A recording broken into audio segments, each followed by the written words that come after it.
kita berdoa bersama-sama. Hati kami limpah dengan syukur Tuhan. Kami bersyukur kepadamu kalau pada sore hari ini masih ada waktu bagi kami untuk menikmati persekutuan doa kami bersama-sama dengan Engkau Tuhan.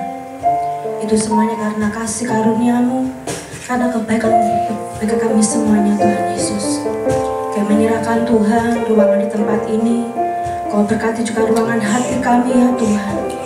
Biarlah Engkau melimpahkan kami dengan berkat-berkat yang luar biasa hidup kami Tuhan.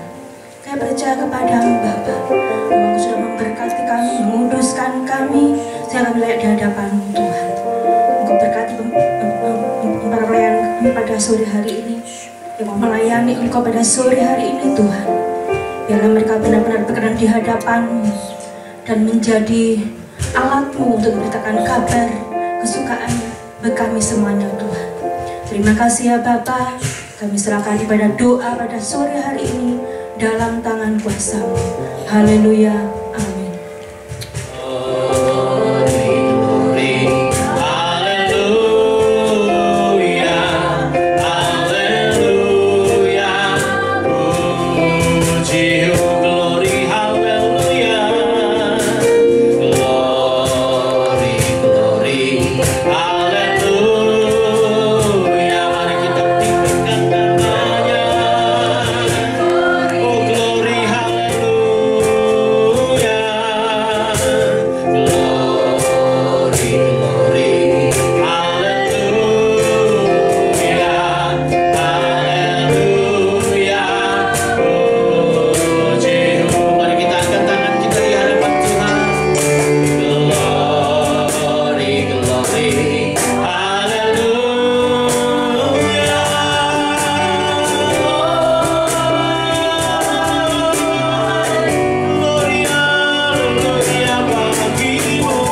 setiap kami. Dahsyat Engkau Allah, kami tidak ragukan kuasa-Mu.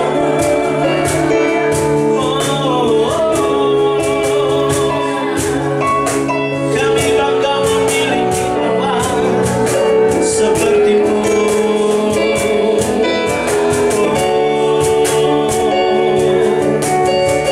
Ingat segala apa yang sudah Tuhan kerjakan atas setiap hidup kita. Maka sekali lagi saya percaya kita akan dibuat terkagum kepada-Mu. Dan biarlah hanya ucapan syukur yang mengalir dalam lidah bibir kita. Tuhan luar biasa, kenyataannya sempurna bagi setiap kita. Amin.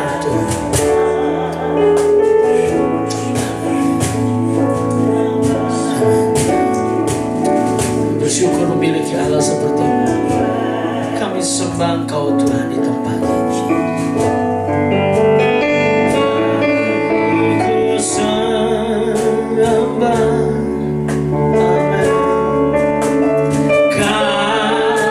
Ku sembah, amin. Ku sembah.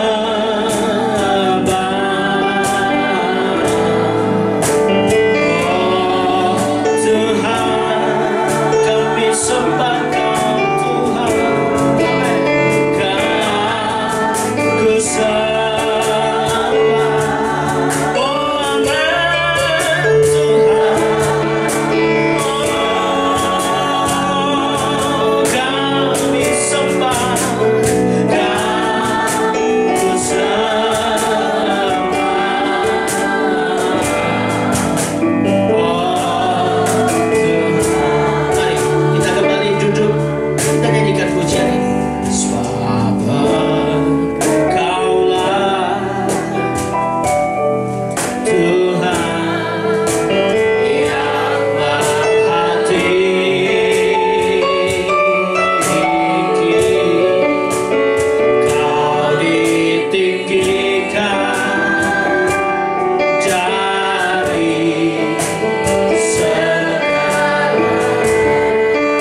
Mari pakai kesempatan hari-hari ini kita menjadi anak-anak Tuhan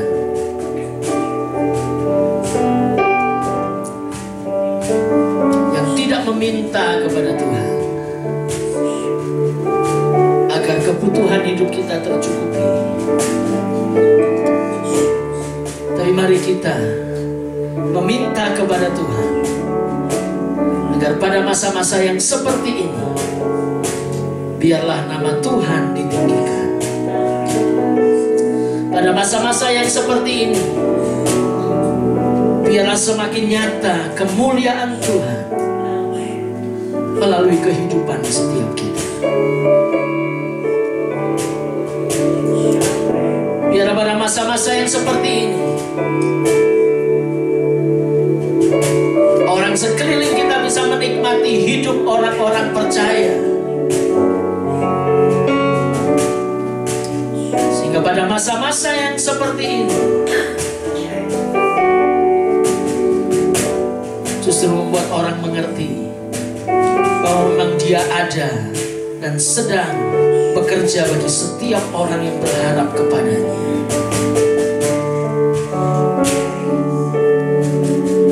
Kalau itu yang terjadi, mari nikmati penyembahan yang terindah di dalam hadirat Tuhan. Dia sedang ada bersama-sama dengan kita. Dia sedang membawa kita masuk di dalam kemuliaan lepas kemuliaan yang menunjukkan bahwa Dialah yang layak disembah. Hanya Tuhanlah yang layak ditinggikan, dan kepada Dialah kita berharap. Ku sembah, amin. Ku sembah, ku sembah, ku sembah. Ku sembah.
Siapkan hati kita lebih lagi nikmati buah roh menjadi sumber kekuatan bagi setiap kita.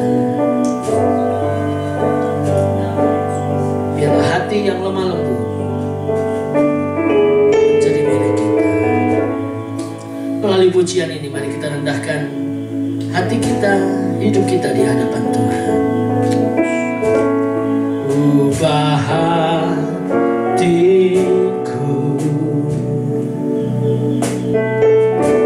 seputih salju, hanya Engkau yang mampu. Ubah hatiku, amin. Seperti dirimu, ubah hati kami Tuhan.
Tuhan, kami rindu mempelajari ke-9 buah roh. Bukan sekedar sebagai pengetahuan yang mengisi pemikiran kami, tetapi satu doa kami bersama-sama pada saat ini.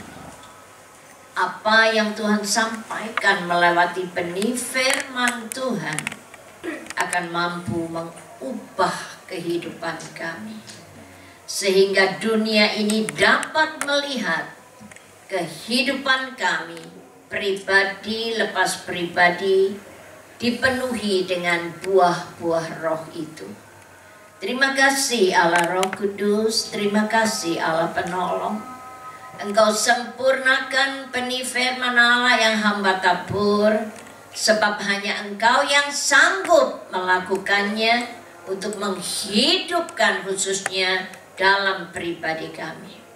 Untuk itu kami mohon urapan dari Roh Kudus, dan di dalam kuat kuasa nama Yesus pada sore hari ini kami menyambut berkat yang berasal dari Tuhan.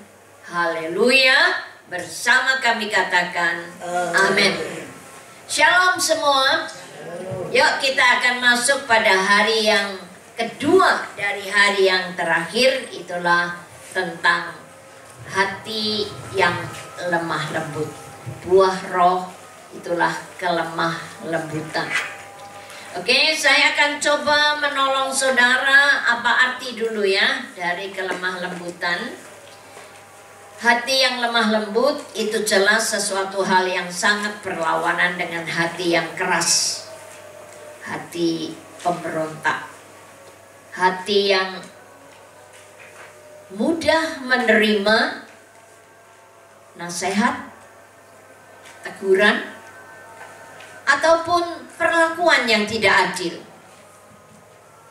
Kelembutan hati yang seperti itulah yang Tuhan rindu mewarnai setiap kehidupan kita. Dan ternyata saudara, menyenangkan sekali bukan sekedar memiliki hati yang mudah menerima teguran, nasihat. Kalau kita kaitkan dengan firman Allah, hati yang sangat bisa menerima semua apa yang Tuhan perintahkan. Dan dengan hati yang bersumber dari wujud pernyataan karya Roh Kudus Allah, kita bisa sambut firman Allah, melakukannya dengan kemampuan yang datang dari Tuhan. Kemudian saudara, selain daripada itu menyenangkan sekali, kita bisa mendapatkan satu pengertian bahwa hati yang lemah lembut adalah hati yang dikatakan di sini mudah menerima sentuhan untuk kebutuhan orang lain. Itu yang kita akan pelajari pada sore hari ini. Bagaimana teks yang kami ambil terdapat di dalam kitab Bilangan 12 ayat yang ketiga. Kita baca sama-sama. Bilangan pasal yang ke-12 ayat 3. Udah ketemu semua? Yuk kita baca bareng-bareng. 12 ayat 3. Yuk sama-sama kita baca ya. Firman Tuhan katakan 2, 3. Adapun Musa ialah seorang yang sangat lembut hatinya, lebih dari setiap manusia yang di atas muka bumi. Satu hal yang saudara perlu garis bawahi di situ. Ini firman Allah yang nyatet ya, bukan kata orang. Allah selalu menilai setiap kehidupan manusia bukan apa yang tampil, apa yang nampak, tetapi apa yang ada di dalam hati. Dan ternyata firman mencatat dan penilaian Allah kepada Musa dikatakan ia orang yang sangat lembut hatinya. Dan rahasia ini yang akan kami pelajari, bagaimana setiap pribadi kita dapat menikmati bagaimana kelembutan hati itu menguasai setiap hati kita. Nah, ingat kembali definisi tadi. Hati yang tidak keras, hati yang tidak suka berontak, hati yang mudah menerima nasihat, mudah menerima teguran, bahkan perlakuan yang tidak adil sekalipun kita sanggup menerima kenyataan itu. Dan hati yang seperti itu yang Tuhan ingin kembangkan dalam setiap pribadi kita. Katakan amin duluan. Ada amin? Hati yang seperti itu yang harus kita minta. Bukan sekedar kita selalu minta bagaimana Tuhan berkati, bagaimana Tuhan lindungi, bagaimana Tuhan beri kesehatan dan lain itu baik-baik saja. Tetapi mari kita belajar untuk mengikuti apa yang menjadi keinginan Tuhan nyata dalam hidup setiap pribadi kita. Itulah kelembutan hati. Sekarang rahasia yang pertama bagaimana saudara bisa menikmati kelembutan hati itu. Yang pertama dikatakan di sini, karena Bapak Musa ini meletakkan hidupnya di bawah naungan kasih karunia. Sebagaimana kita kenal, kelembutan hati adalah buah dari Roh Kudus yang ingin diwujudkan dalam kehidupan kita melewati kerjasama manusia, itulah diri kita masing-masing. Dan ternyata saudara, firman Allah menjelaskan di sini, karena Musa hidup di dalam naungan kasih karunia. Itu saya buktikan. Ya, kita sama-sama melihat di dalam kitab Keluaran pasalnya yang ke-33. Kita akan melihat kebenaran firman Tuhan ini ayat 12 dari Keluaran 33. Saudara, saya baca ayat 12, saudara baca ayat 13, ayat 14 sama-sama. Oke, Keluaran 33 ayat 12 berbunyi demikian. Lalu berkatalah Musa kepada Tuhan, memang engkau berfirman kepadaku, suruhlah bangsa ini berangkat. Tetapi engkau tidak memberitahu kepadaku siapa yang akan kau utus bersama-sama dengan aku. Namun demikian, engkau berfirman, aku mengenal namamu, dan juga engkau mendapat kasih karunia di hadapanku. Ayat 13. Maka sekarang jika aku kiranya mendapat kasih karunia di hadapanmu, beritahukanlah kiranya jalanmu kepadaku, sehingga aku mengenal kau, supaya aku tetap mendapat kasih karunia di hadapanmu. Ingatlah roh bangsa ini umatmu. Yuk, sama-sama ayat 14, 2, 3. Lalu ia berfirman, aku sendiri yang hendak membimbing engkau dan memberikan ketentraman kepada. Saudara, melewati pembacaan ini, saudara bisa membuktikan bahwa Musa meletakkan hidup di bawah naungan kasih karunia, di bawah berkat anugerah Allah, sehingga dia bisa menikmati kelembutan hati. Dan itulah yang Tuhan inginkan. Satu hal yang saya ingin tolong setiap pribadi kita, begitu saudara menerima Yesus sebagai juru selamat, saat yang sama, tidak menunggu waktu yang akan berlalu begitu, tetapi saat yang sama ternyata Roh Kudus itu juga memeteraikan saudara dan saya untuk jadi milik kepunyaan Allah. Dan waktu saudara diberi kesempatan untuk menikmati kebenaran ini, saat yang sama itu juga saudara sebenarnya sudah memutuskan untuk meletakkan hidup di bawah naungan kasih karunia. Ternyata saudara, menyenangkan sekali. Rahasia yang kedua yang Tuhan ingin menolong saudara dan saya, selain kita meletakkan hidup di bawah naungan kasih karunia, saudara masih hidup di atas muka bumi ini dengan macam-macam goncangan, dengan macam-macam masalah. Apa yang Yesus anjurkan? Yuk kita lihat di dalam ayat yang tidak asing buat setiap kita.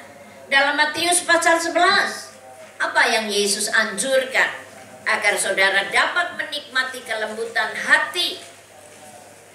Di dalam Injil Matius pasalnya yang ke-11. Bareng-bareng kembali kita baca. Apa yang firman Allah memberitahu kepada saudara. Bagaimana di tengah-tengah perjalanan kehidupan ini Tuhan menganjurkan supaya ayat 29 benar-benar kita terapkan dalam hidup. Yuk kita baca Matius 11, 29, 23. Pikulah yang kupasang dan belajarlah padaku, karena aku apa? Lemah lembut dan rendah hati, dan jiwamu akan mendapat ketenangan.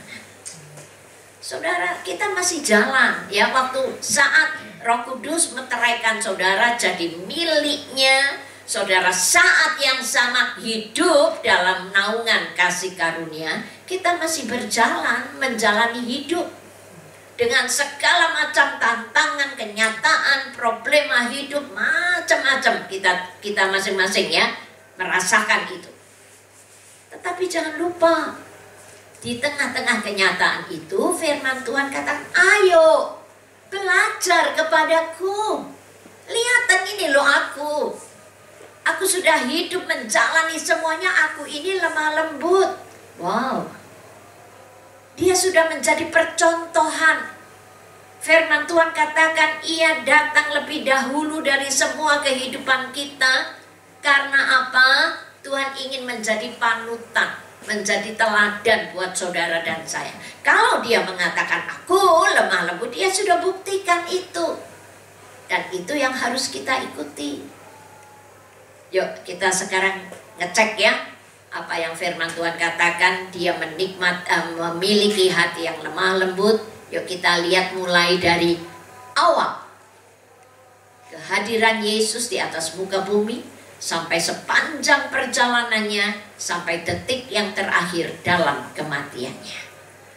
Saya rindu mengajak saudara untuk memperhatikan dari awal bagaimana ternyata firman Tuhan bekerja dengan begitu luar biasa kepada dua pribadi. Yang satu kita kenal dengan nama Yusuf, yang satu kita kenal dengan nama Maria. Satu kebenaran yang saya ingin tekankan pada sore hari ini, kita akan coba memperhatikan apa yang Allah berbicara kepada Maria di dalam kebenaran Lukas pasal 1 ayat 38. Lukas pasal yang pertama ayat 38. Apa yang firman Tuhan katakan? Yuk kita baca kembali sama-sama. Sudah? Lukas 1 ayat 38, 23, kata Maria, sesungguhnya aku ini adalah hamba Tuhan, jadilah padaku menurut perkataanmu itu. Lalu malaikat itu meninggalkan dia. Dari sisi yang lain, dari Yusuf, yuk kita lihat di dalam Injil Matius.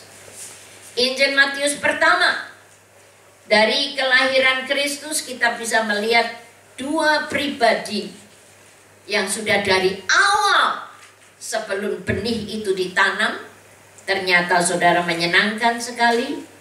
Firman Tuhan memberitahu kepada saudara di dalam Injil Matius 1. Kita baca dua ayat, saya baca ayat 23, sama-sama ayat 24. Sesungguhnya anak darah itu akan mengandung dan melahirkan seorang anak laki-laki, dan mereka akan menamakan dia Immanuel, yang berarti Allah menyertai kita. Ayat 24 sama-sama 23. Sesudah bangun dari tidurnya, Yusuf berbuat seperti yang diperintahkan malaikat Tuhan itu kepadanya. Ia mengambil Maria sebagai istrinya. Yuk sejenak kita berpikir.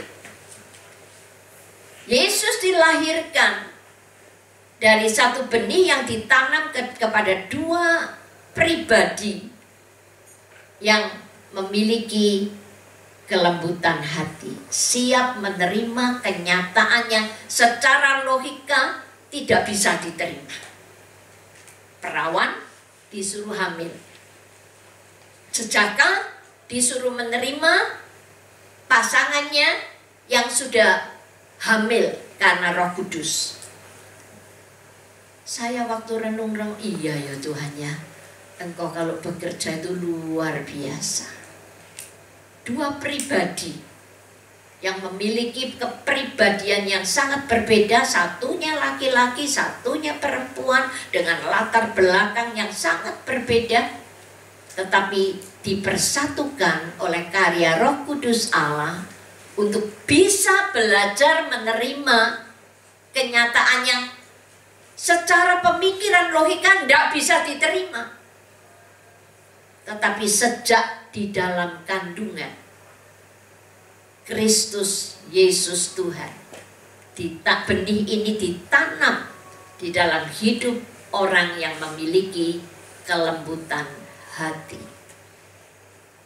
Kemudian kalau saudara perhatikan kelahirannya sekarang, yuk kita lihat bersama-sama di dalam Injil Lukas 2. Apa yang firman Allah catat? Injil Lukas pasal yang kedua. Yuk kita akan perhatikan bersama-sama. Ayat 7. Baca ya bareng-bareng ayat 7 dari Injil Lukas 2.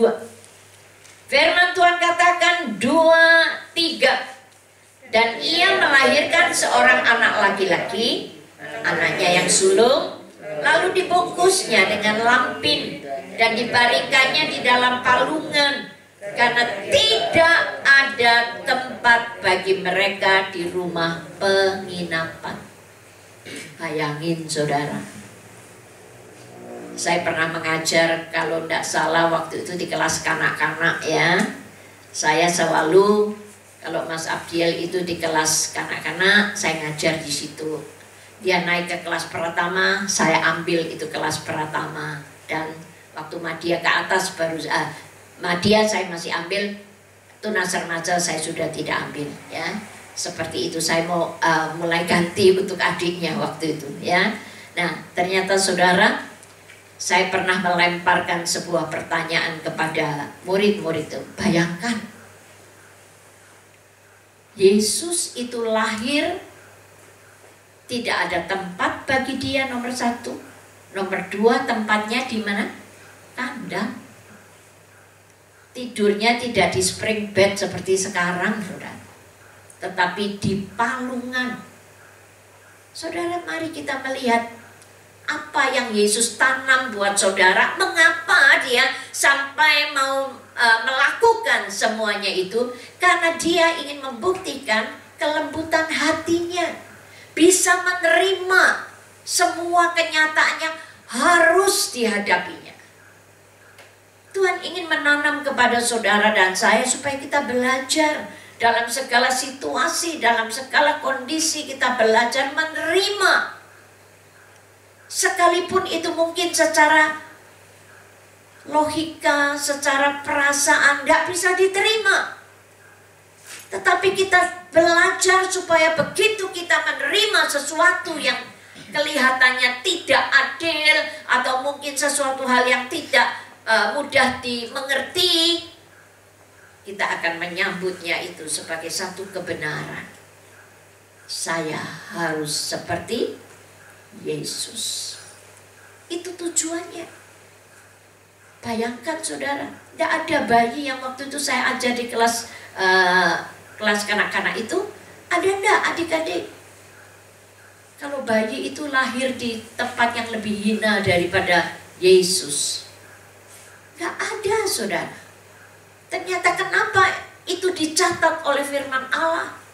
Kenapa Yesus mengambil suatu sejarah kehidupan yang seperti itu?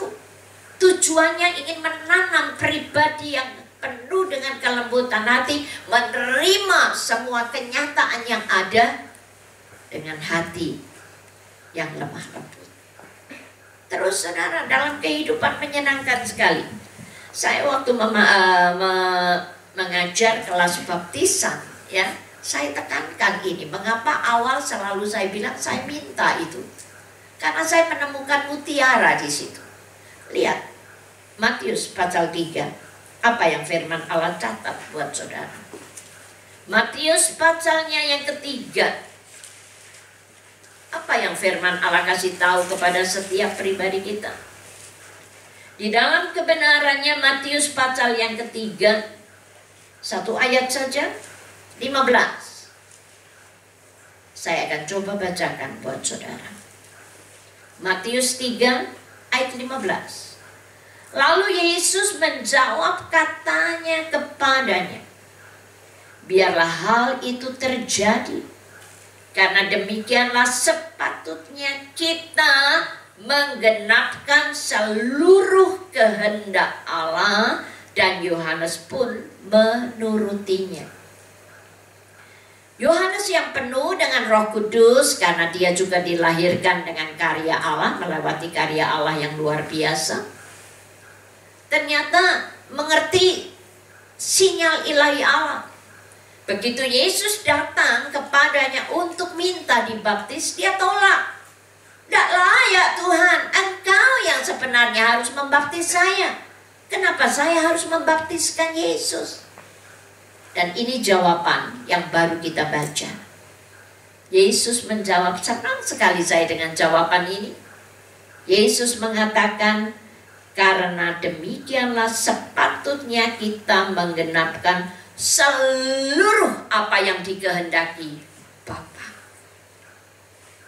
Kelembutan hatinya dinyatakan di sini. Saya harap saudara, apa yang diambil langkah-langkah Yesus kita coba pelajari dengan baik-baik. Ia mengawali hidup pelayanannya dengan begitu nyata. Dia siap untuk menaati seluruh keinginan Bapanya dengan dibaptiskan air. Dan satu hal yang saya ingin tekankan kepada setiap pribadi kita, itu sebabnya Yesus katakan, mari kepadaku, belajar kepadaku, karena aku lemah lembut. Dia rindu dalam sepanjang kehidupannya menyenangkan hati Bapa.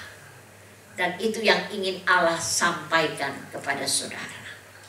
Kelembutan hati Kristus kiranya akan mewarnai kehidupan kita. Bukan sekedar kita mempelajari, bukan sekedar kita tahu, tetapi mari ini menjadi pokok doa kami. Tuhan tolong. Yang seringkali jujur ya, kalau kita dengar sesuatu yang menyakitkan hati, wah ininya keluar duluan. Betul? Halo? Ya, komentarnya begitu celes, cos. Nah, ini dia, ya. Tuhan ajar di sini. Bayangkan dia Allah, tetapi begitu lembut hatinya, dia siap menaati semua keinginan Bapa. Dan lebih nyata lagi, dengan satu ayat yang saya ingin sampaikan kepada saudara. Di dalam kebenaran kita akan melihat bersama-sama sepanjang kehidupannya. Perhatikan baik-baik di dalam Injil Yohanes pasal yang keempat. Saya harap ini menjadi tema kehidupan kita masing-masing. Injil Yohanes 4. Apa yang Yesus katakan sepanjang kehidupannya. Tujuannya, kerinduannya, saat diungkapkan melewati satu ayat ini di dalam ayat yang ke-34. Baik, kita baca bareng-bareng. Injil Yohanes 4 ayat 34, 2, 3. Kata Yesus kepada mereka, makananku ialah melakukan kehendak Dia yang mengutus aku dan menyelesaikan pekerjaannya. Saudara, saya sangat berterima kasih kepada Tuhan. Dalam hari-hari yang orang katakan ini kelamlah, ini tabulah, apa ya, semua itu komentar-komentar orang menyatakan dalam suasana seperti ini. Tetapi satu hal yang saya ingin sampaikan kepada saudara, Tuhan ingin tetap memberikan tuntunannya dengan sempurna. Katakan amin. Ada amin? Dalam kondisi kegelapan sekalipun, Allah tidak pernah kegelapan itu mengaburkan atau membuat dia tidak dapat melihat atau menuntun ke langkah kita. Tetap dia rindu menyampaikan pesan-pesannya. Dan itu yang Allah inginkan. Coba saudara perhatikan makananku, hobi, kesukaan. Saya yakin ya semua kita menyadari ya makanan itu kebutuhan utama ya. Kalau secara jasmani, betul nggak? Betul ya, makanan. Orang banting tulang begini berusaha untuk cari makan. Betul ya? Saya nggak salah ya. Tapi satu hal yang saya ingin katakan. Kesukaan Yesus adalah melakukan apa yang jadi kehendak Bapa nyata dalam hidupnya. Dan ini Allah yang ingin sampaikan kepada saudara. Allah ingin tuntun langkah saudara dari hari ke hari yang lain. Selalu saya tekankan, kalau Tuhan mengatakan rahmat Tuhan selalu baru, jangan ingin hidup yang lama, berkat yang lama. Selalu ada yang baru, itu janji Tuhan. Dan biarlah kita dapat melihat, dapat menikmati bahwa ada sesuatu yang baru yang Tuhan ingin lakukan dalam hidup saudara. Seperti yang saya pernah sampaikan kepada saudara awal sebelum ini masuk di bulan April ya. Sebelum masuk di bulan April, akhir Maret. Sementara saya menyembah kepada Tuhan, aku sedang menggoncang bumi. Dan aku juga akan menggoncang langit. Karena aku ingin melihat kemurnian umatku. Dan perhatikan, aku datang hanya mencari iman. Itu membuat saya berjam-jam menangis di hadapan Tuhan. Saya benar-benar menikmati bahwa Allah ingin memberi pertolongan kepada setiap kita menyadari bahwa Tuhan sedang menyaring kita, memurnikan kita. Kita didapatkan murni apa enggak? Tuhan izinkan ini semua. Sungguh-sungguh enggak melayani Tuhan, itu bisa dilihat ini. Saudara bisa melihat. Dan kita enggak perlu nilai orang lain lah, diri kita sendiri kita nilai. Kita cross check sama Tuhan. Sepanjang umur hidup dan khususnya yang terakhir, firman Tuhan memberitahu dengan luar biasa bagaimana ia siap untuk memiliki kehidupan, mengakhiri kehidupannya dengan apa yang terdapat. Dua ayat yang akan saya baca. Pertama di Filipi 2 ayat 8.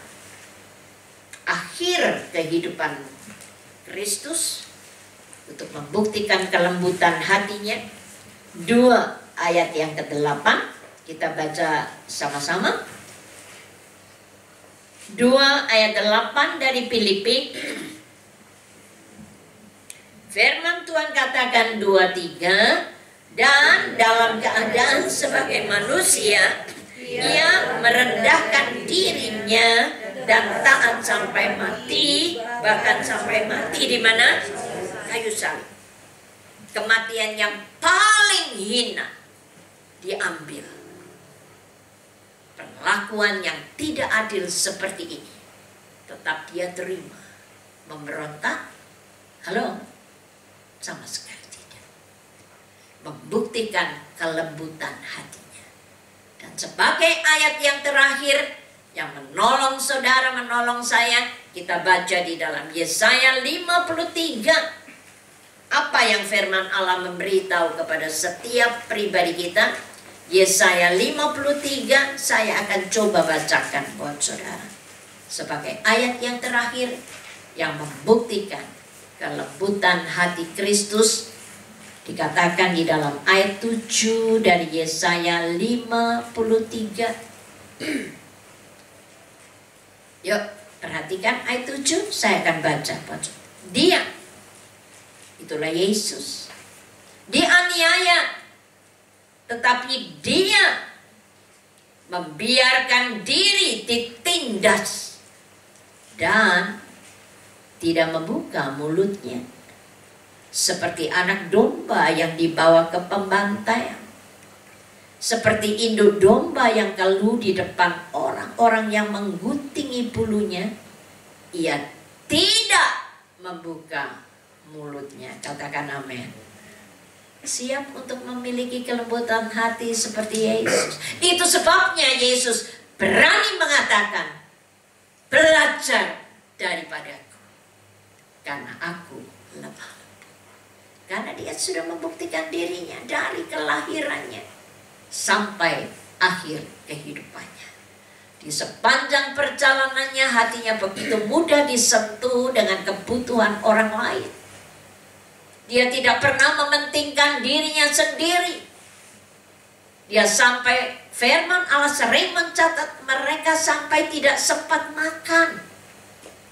Itu Yesus, bayangkan saudara. Karena orientasi pemikirnya ingin melakukan apa yang menjadi kehendak Bapa. Jikalau Bapakku kerja sampai hari ini, aku pun akan bekerja. Dan itu menjadi moto kehidupannya, melakukan kehendak Bapa. Kiranya setiap kita bukan sekedar kita begitu menikmati arti kata kebenaran kelembutan hati, tetapi minta sebagai doa kami bersama-sama. Ada amin? Yuk kita satukan hati. Saya undang kita akan bangkit berdiri bersama-sama. Haleluya.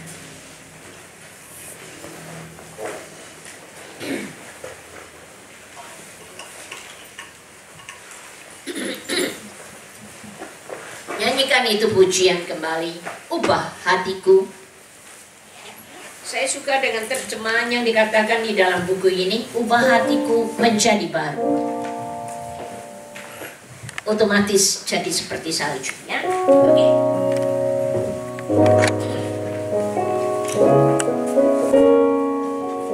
Haleluya.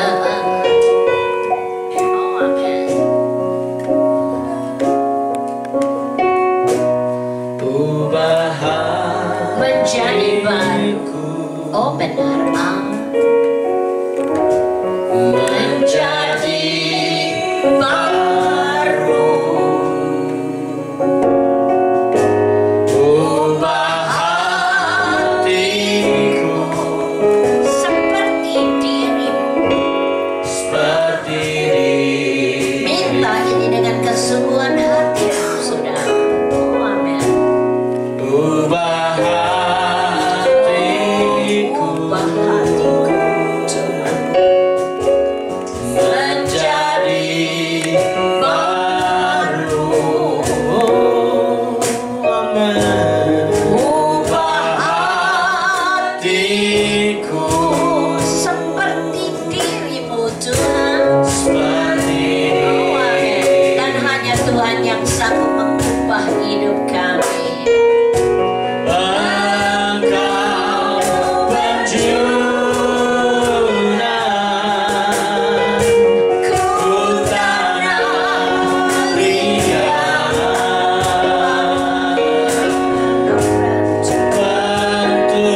belajar tentang kebenaran ini. Tetapi hanya Engkau yang akan menyangkupkan firman ini terjelma dalam pribadi kami. Untuk itu Allah Roh Kudus, Allah penolong, kami dambakan karya-Mu lebih dan lebih lagi dalam kehidupan kami. Tolong setiap pribadi kami.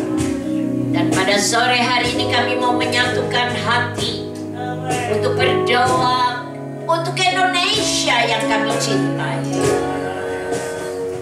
Kami merindukan Tuhan, pemimpin-pemimpin yang telah seizin Tuhan Kau pilih mereka. Dan biarlah mereka boleh Kau lengkapi dengan hikmat yang berasal dari Tuhan.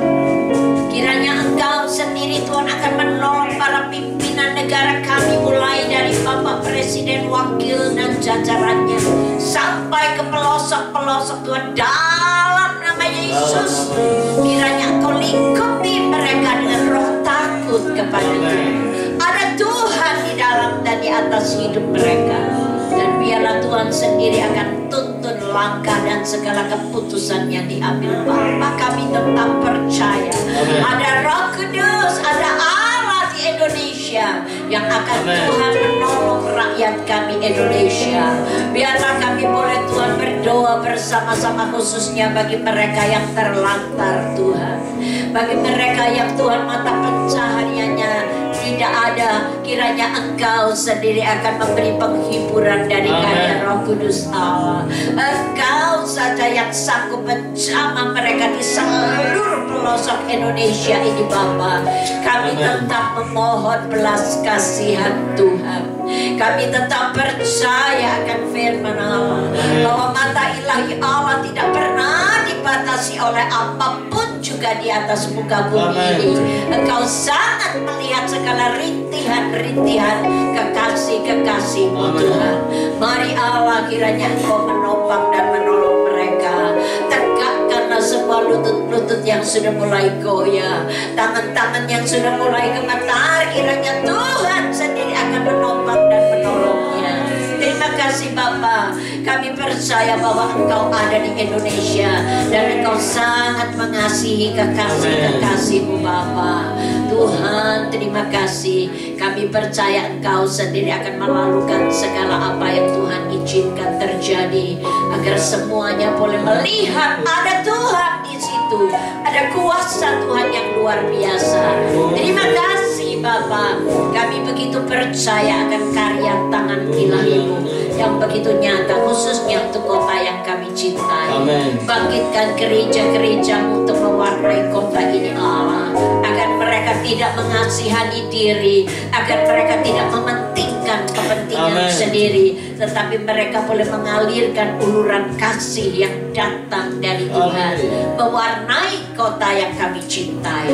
Terima kasih Bapa, terima kasih Allah Roh Kudus. Tiba saatnya kami belajar ingin memberi buat pekerjaan-Mu.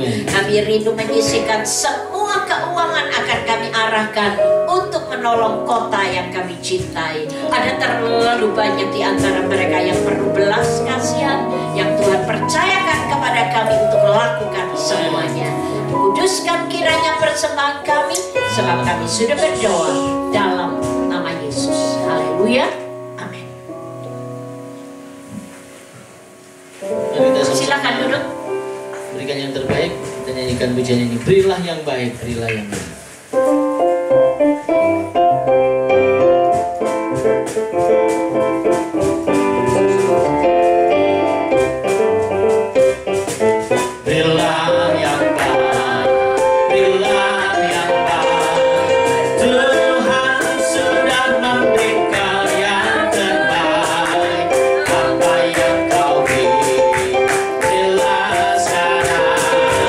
Tuhan pasti balas.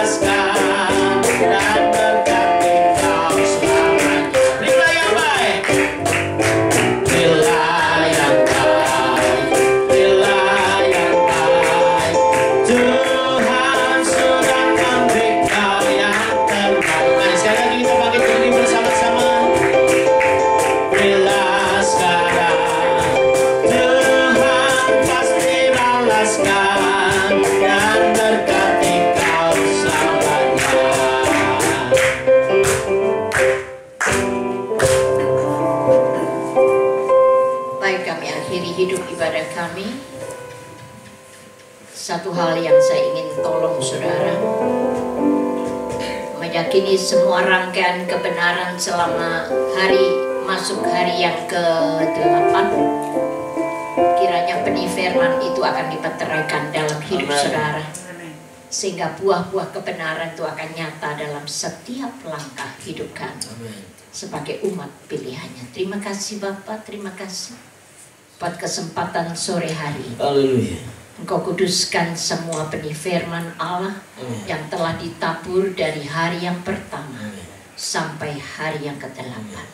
Engkau menolong kami untuk mempersiapkan diri menyambut kebenaran yang terakhir besok. Kiranya Tuhan kuduskan hamba-Mu dan kuduskan setiap pelayan-pelayan-Mu hari ini, sebab kami rindu menyambut berkat yang berasal dari Indonesia, dari Tuhan, untuk Indonesia dan untuk pribadi kami. Terima kasih Bapak, kami mengakhiri hidup ibadah kami menyambut berkat damai sejahtera, sukacita, dan kelembutan hati yang datang dari surga dalam nama Yesus. Haleluya, amin. Tuhan berkati, selamat Bapak.